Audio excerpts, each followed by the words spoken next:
Hi family, welcome back to the channel, Relocate with Kaia. I am Kaia. I provide online support for families, individuals, and employees moving abroad by providing them with relocation country-specific resources. And on our channel, Rich and I discuss and share our own personal journey of moving to South Africa with the hopes of encouraging other families and individuals looking to make the move abroad. And on our channel, Rich and I will be discussing today. Okay, so we're rapidly approaching our 1 year anniversary of living in South Africa. So it'll be coming up for us in August. And, as we're kind of going through the routines of everything and, getting stuff squared away, it kind of brought to mind one of the things that we were told about in preparing for our move, in that at some point in time, you're going to feel more at home in your new home.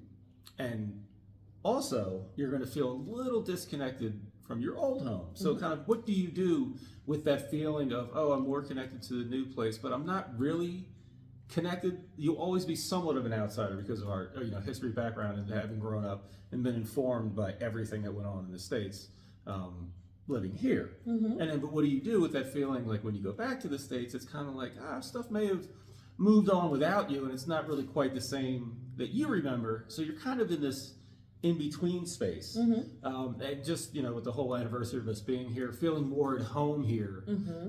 I didn't really feel disconnected when we got back, but I was just kind of thinking about like, okay, well, how am I going to handle that feeling? What is that going to be like? And then, kind of what do I do with that? And, Nina, I think, because she's so young, won't feel that quite as Strongly. Yeah. But that was just something that's, been on my mind is, our attention is still, at least mine, is still in both places. Like I'm still in contact with tons of contact with the States and what's going on there and here. And, it's kind of that in-between feeling, and how do you not let that get you down, but also take huge advantage of both of those experiences. Yeah. So that's just what's been on my mind as part of this anniversarying of us. Yeah. No, I understand that. What about it makes you feel down though? Like I have a completely opposite experience, but go on. Yeah, well, no, it's more around like the missing of family and friends, and if you kind of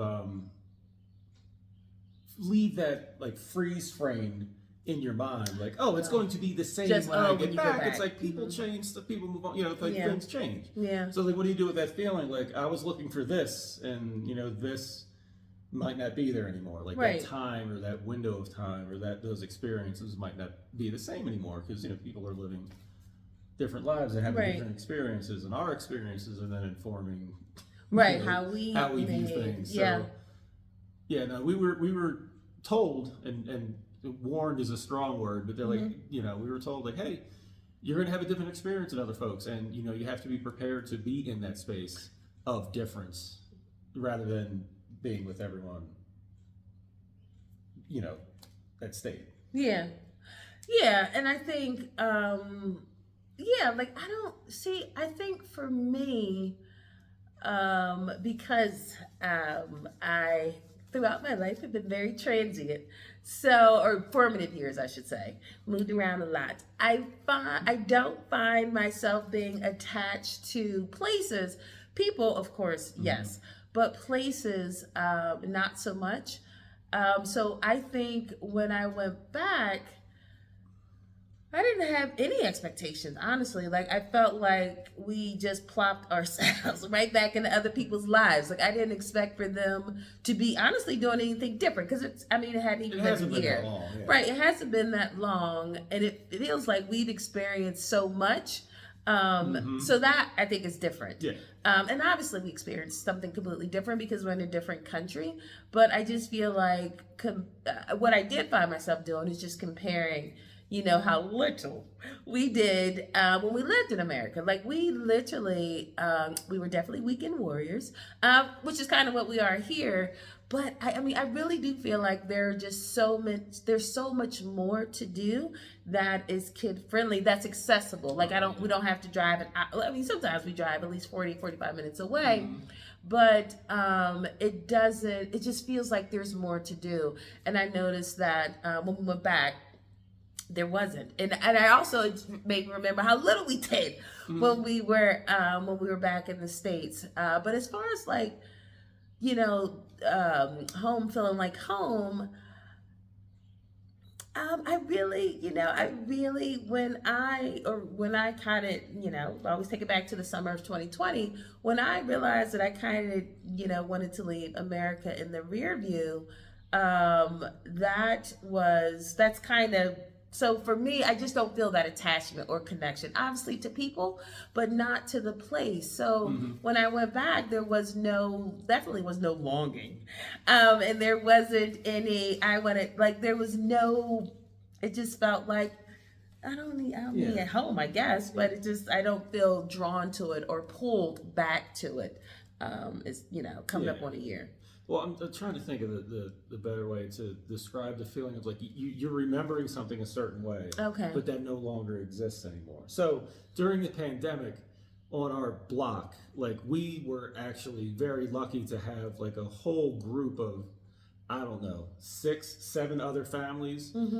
That we got along with everyone. Like they were all great people that lived on the same block, had kids around the same age.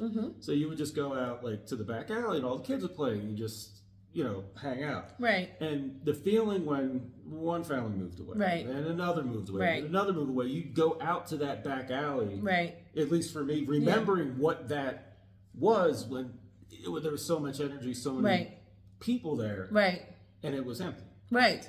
Yeah. And that's kind of like, Yeah. So that's, I think, what I don't want to fall into of like, remembering, the States as a certain thing and being disappointed when that thing, everyone moves on, like things change. Like, so I don't, to go back to that proverbial alley and be disappointed when it's not what I'm remembering it, So is that what you thought when you went back, like things were going to be how you left it?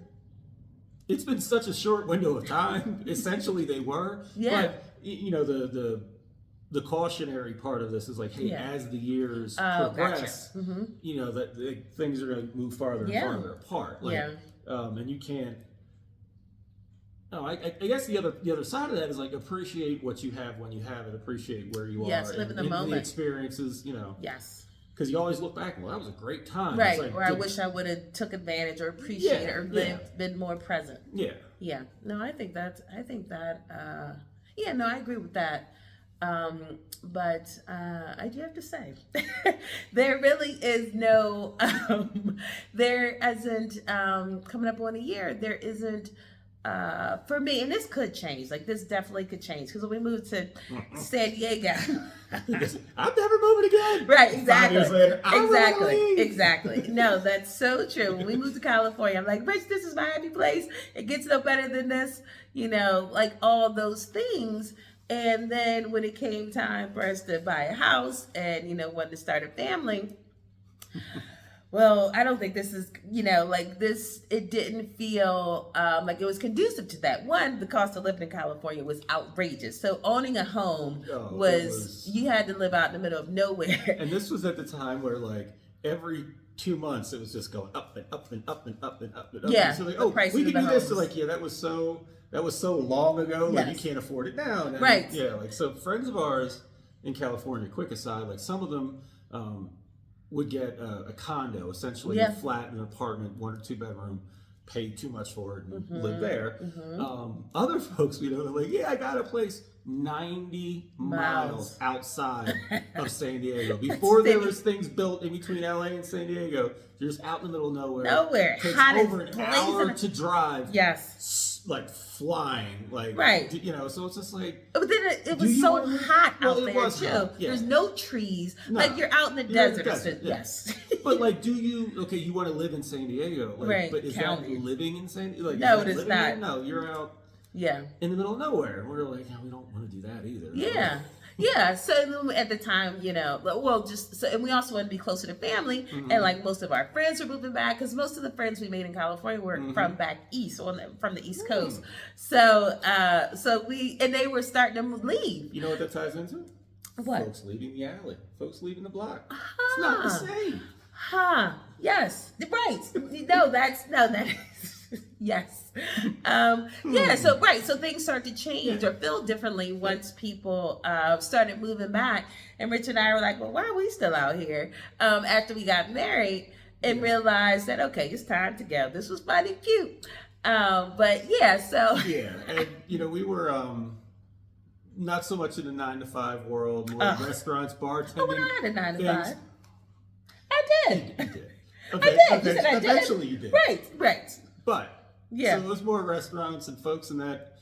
It's a tough lifestyle to maintain for a while. Sustain. Much like going to Las Vegas, you only need about 3 days, or you're going to be.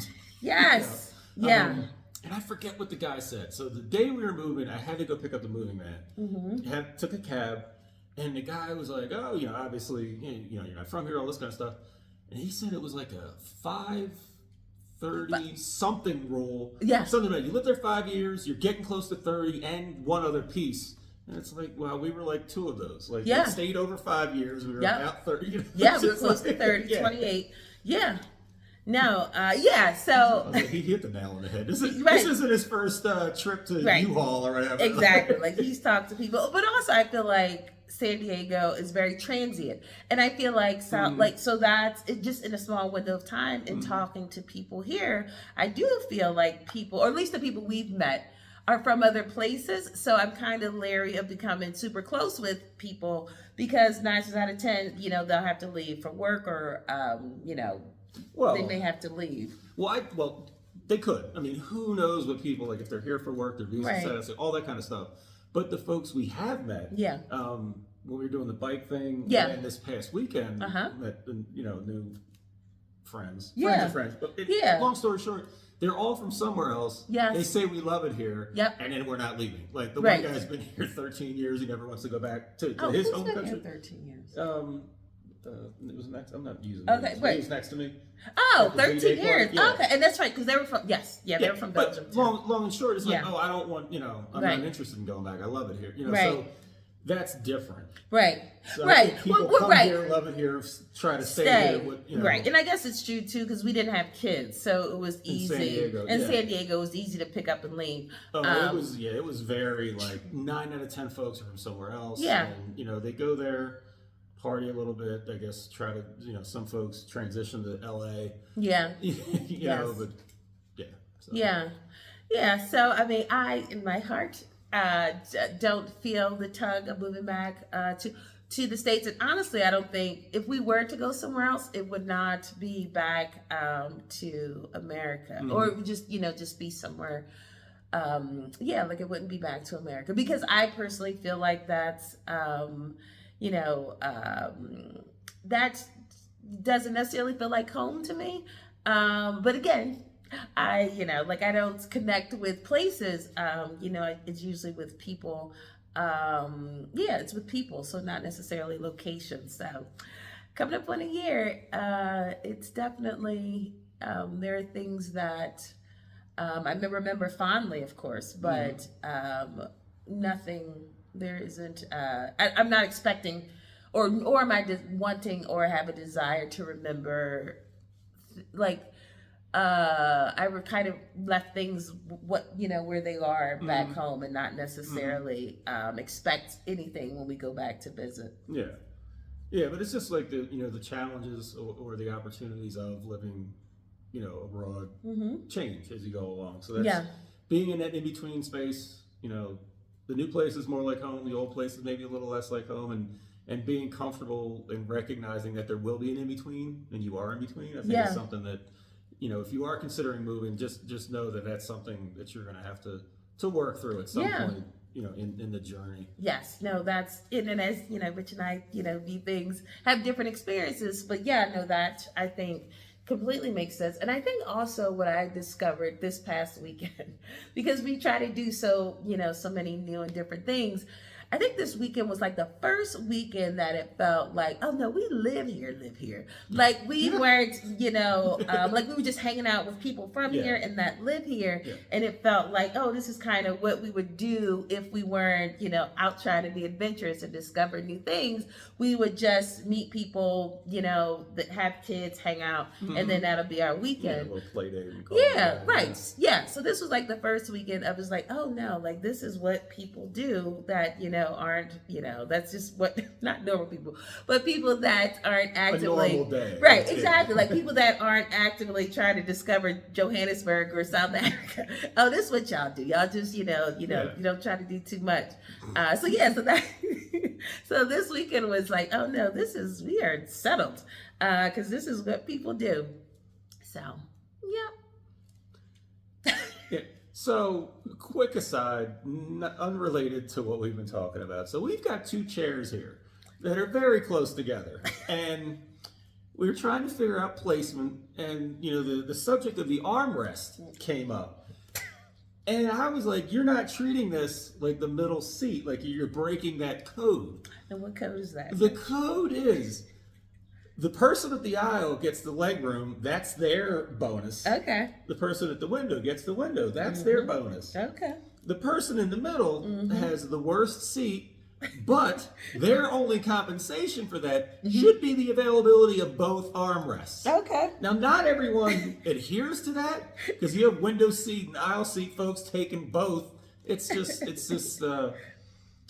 not what should be done. You should feel bad for the person in the middle and give them both armrests.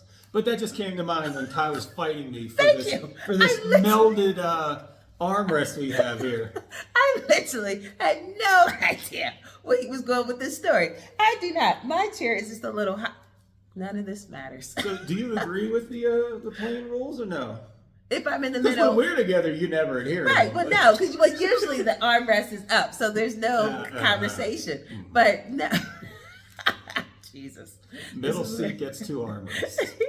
Okay. Oh my goodness, Rich, you close this out because this. Well, was, I have nothing more to add, so I'm tossing it back to you. So this is, hopefully, I don't know what this conversation did to add to the I don't know what this conversation added to the conversation. But no, I definitely think, you're kind of, what Rich said at the beginning, kind of, in the middle, like when you're struggling, when you're moving abroad, this is just something that may come up for you guys. And it is interesting how, the person that you're with, your perspectives are different, but it's definitely something to be mindful of. Because I didn't know that Rich was kind of, aware. Yeah, because for me, I'm just carrying on. Yeah, but it could hit you at a different time. Like Right. road, No, because that's true. things will That's change, true. like- That is true. Like, I'm talking like, oh, I got this all figured out. No, it could absolutely hit me. And I was, and I can't imagine it, y'all. But I can't imagine it. But again, I never thought I'd move back to Philly. And we did. Yeah, you fully embrace the moment. I do. I live in the moment. And the moment to me is like, this is forever. Yeah, It's the moment. you use very That's right. Very firm language. Yes, exactly. No, I was like, I would never leave California. Why would I? And then fast forward almost 6 years, we did. So, but we say all that to say is, I would say the message is, be present in where you're staying, because that has served me well. And you have to remind yourself sometimes of not necessarily thinking about what's back, what you left, as opposed to kind of, focusing on what's here and now. Yeah. Was that the message? I think we just found the message. Well, thank you guys for watching. I hope this was something Enlightening. right, exactly. I hope it was enlightening. To you could take something away from just our experience and just how vastly different. If you're moving with, like I say, with a family or a partner. Just keep it in mind, or just having these conversations and being keenly aware that you're not in it by yourself, and you need to, I guess, check in, make sure everybody's good. So that's what we have for you this Thursday. Hopefully, this was entertaining at most. And please feel free to leave a comment. Yeah, a comment. We, of course, are always appreciative and grateful for you guys watching and commenting because, I mean, time is precious. So if you want to, if you made it through this video, thank you, thank you, thank you. And I think that's it. Rich, do you have anything else? No, that's it. Okay, all right. We will see you guys next week. Bye.